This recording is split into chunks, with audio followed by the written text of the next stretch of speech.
Hello everyone, my name is ScarWidow, and today I will be reviewing the newest DC comic book movie, Blue Beetle. Hell yeah! They been trying to stop the way, but the way don't stop!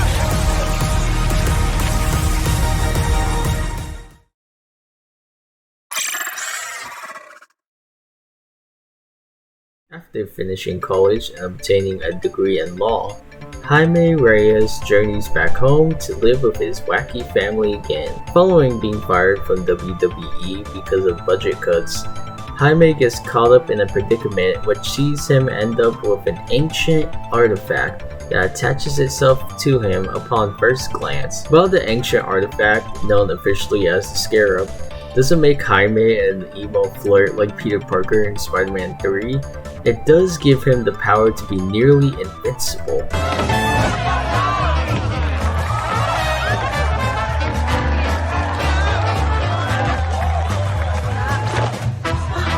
With this newfound power, it is up to Jaime whether or not he wants to use this new technology to become the hero that saves the day.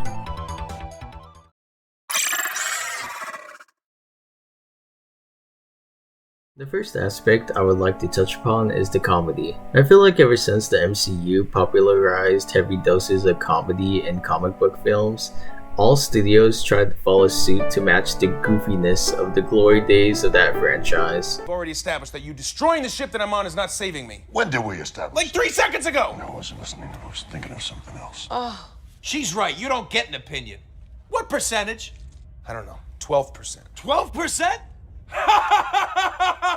That's a fake laugh. It's real! That being said, this film is no different as it had comedy coming out the wazoo. Most of the comedy comes from references and inspiration from the Latinx culture, whether it be tropes of the Latinx family or the aesthetics of the community and how it differs in terms of morals and ethics from other communities. Being partly Latinx myself, I found most of the Latinx-inspired levity to be amusing, as it was relatable seeing Jaime's Uncle Rudy and his grandmother Nana act similar to people in my own family. While none of the jokes had me bursting out with laughter like other comic book films, it was still a little fun finally seeing tropes from that part of myself play out in a major comic book movie. By far, the biggest force in the comedic department was George Lopez as Rudy. I have been a big fan of Lopez's comedy ever since his show aired on Nick at Night constantly, and he was a gem to have in the film.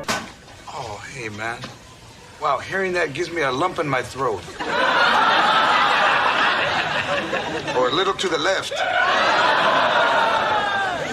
What the hell is that coming out of your neck? It looks like you're growing a second head. Who told you? The head told me. It went like this. Orale. While the jokes he had seemed a little thin on paper, Lopez managed to make them pop a little more with his iconic mannerisms. Although the comedy is overall kind of subpar in the grand scheme of things, it was at least good enough to be a serviceable good time.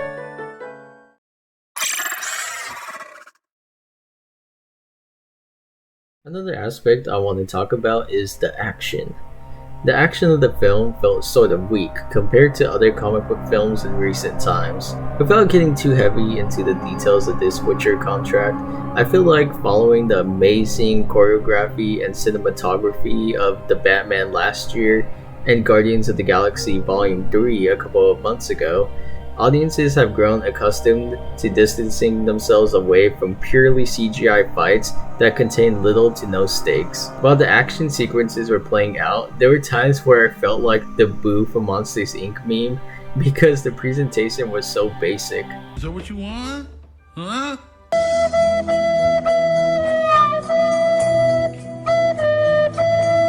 I'm super glad that genius James Gunn took full creative control over DC because I feel like he can actually fix the action of these lesser known DC IPs following this lackluster performance.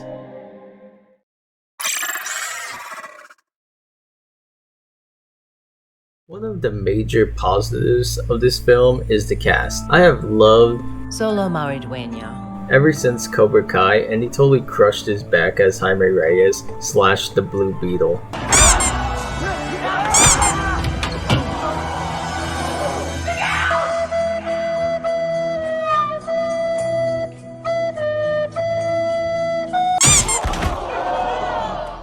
He was pretty believable as a young, recent college graduate who just wanted to start his career path when he suddenly gets thrown into this anime about this ancient alien power. He was vulnerable when needed and strong when needed. In the end, Xolo was the best talent in the film, and that's the biggest importance here because it is his film. On the same train of thought, Becky G was great as the scarab, Khaji-Da. She was amusing to listen to as the suit AI, and she was a nice foil to Jaime. Becky reminded me a bit of Johnny Silverhand at times whenever she debated with Xolo's Jaime, which created a fun dynamic between the two characters.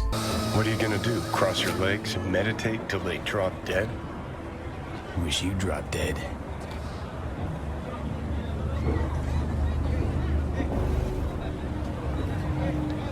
Another great actor was Bruna Marquezine as Jenny Cord. Although she didn't have much depth to her character, besides a couple of scenes, she did well enough with what she was given. By far the standout in the cast was George Lopez. As mentioned earlier, he elevated the otherwise mid-comedy, but also brought his own talents to the emotional moments. He had a bigger role in this film than I expected going in, and I'm glad he did because Lopez was great. The rest of Jaime's family were good too, with the little glimpses we got of them. The only actors that were lacking were the villains Victoria Cord and Carapax, played by Susan Sarandon and Raul Trujillo, respectively. While it isn't their fault that the script lacked in the villain department, they didn't really do much to enhance their presence in the film. In the end, the cast performed mostly well and the Reyes actors were fluid with one another, which made it more believable that they were family.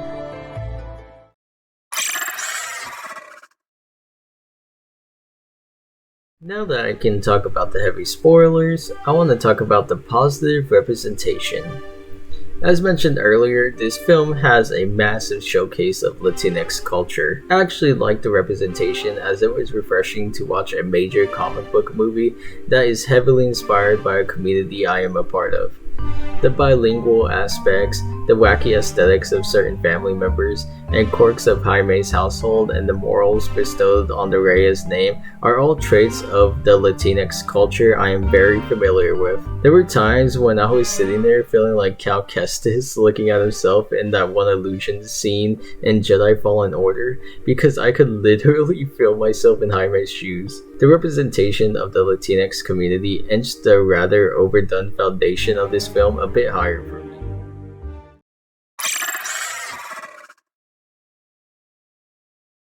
One of the worst aspects in the film for me was the weird ass pacing. I don't know what the hell's happened, but the film seemed to have a nice pacing in the first act before hitting the fucking nos like a Fast and Furious film in the second and third acts. Hey, relax.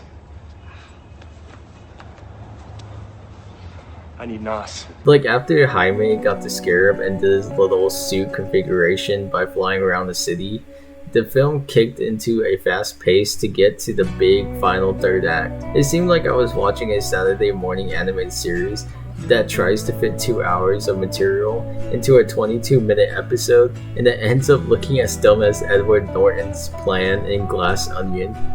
It's so dumb, it's brilliant. No! It's just dumb.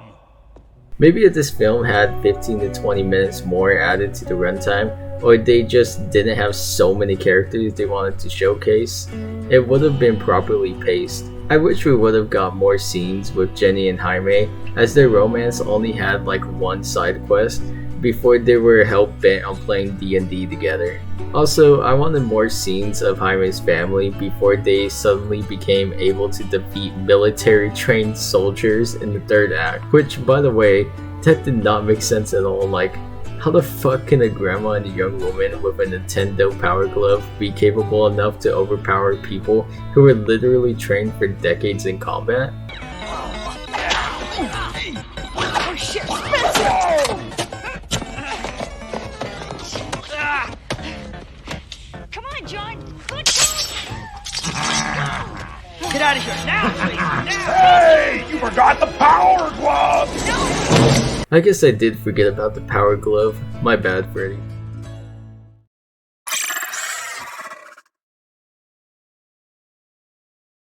The final thing I would like to talk about is the horrible third act. I was totally turned off with the third act, diluting the film into a CGI-filled roller coaster that tried to juggle so many characters. Like, it was kind of disorienting to keep up with the placement of all the characters because it kept on jumping so suddenly between everyone. Even when I'm someone who watches content as complex as Game of Thrones that had like 20 storylines running alongside each other, I was starting to feel like Jon Snow trying to understand where the hell the film was taking these characters next.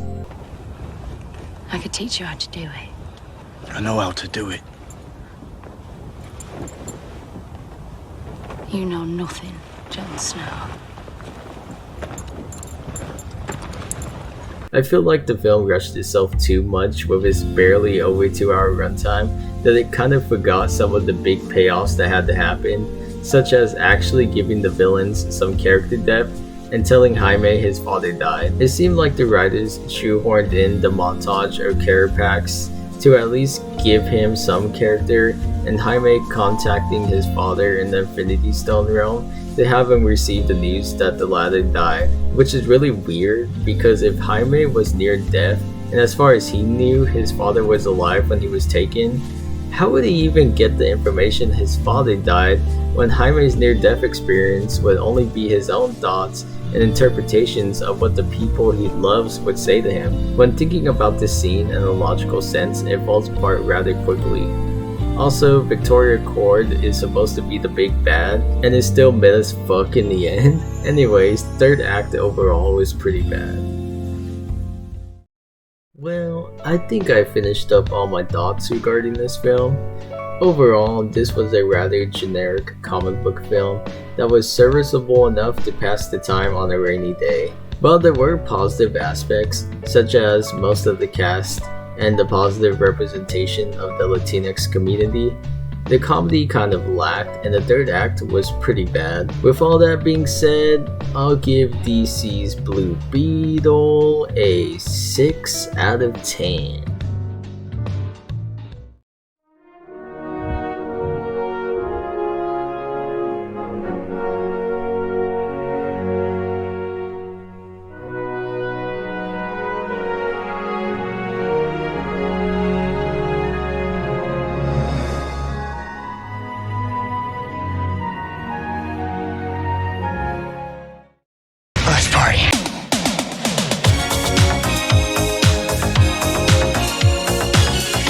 Drop it, I don't want to talk about it.